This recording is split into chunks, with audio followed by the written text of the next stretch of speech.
We gather today to express our gratitude, celebrate their legacy, and contemplate our contribution to accelerating future progress.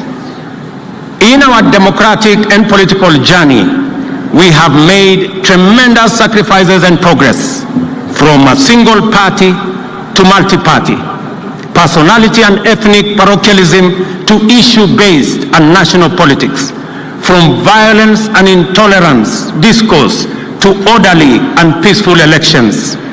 However, we have not made as much progress with our economy. Our savings as a percentage of GDP is dismal. The gap between the rich and the poor has not reduced. Many, especially young people, don't have jobs, and our revenues as a percentage of GDP remain low. Our generation must therefore take up the unfinished job of actualizing economic prosperity as our contribution to perfecting Kenya's national sovereignty. We owe this to those who made huge sacrifices to bestow on us a nation of promise. We owe it to one another, to the youth, women, children of Kenya, and to each and every one of us.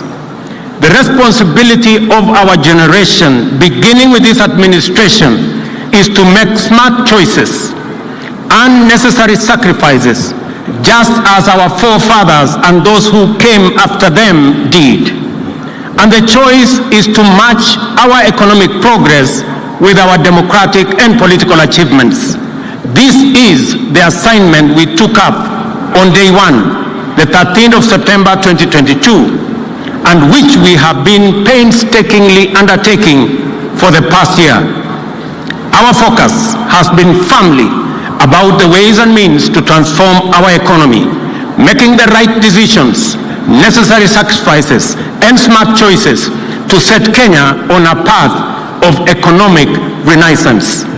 This transformation began with all of us as the people of Kenya making immense sacrifices and huge contributions together to pull back our country from the brink of debt distress. The greatness and patriotic devotion of the people of Kenya have been on display during the past year. Together, we have made the right choices, sometimes taken very difficult and painful decisions to steer Kenya back from the edge of a catastrophic cliff of debt distress and move our country in a new direction.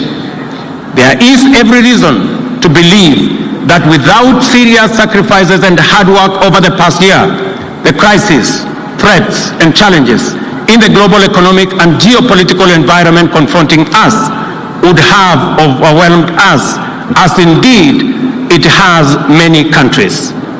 We have had to make our contribution to the struggle for the nation's economic sovereignty. We have had to cut back significantly on expenditure and to defer the implementation of critical development programs to stabilize our economy. The policy measures required to mobilize necessary revenues have been difficult, but they were our only way and means of escape. Though painful, the sacrifices we have made, which would not only make our freedom fighters proud, are also absolutely necessary at a time as this and in situations that we find ourselves, and is the guarantee of our nation's economic stability. Proudly, these sacrifices have paid off.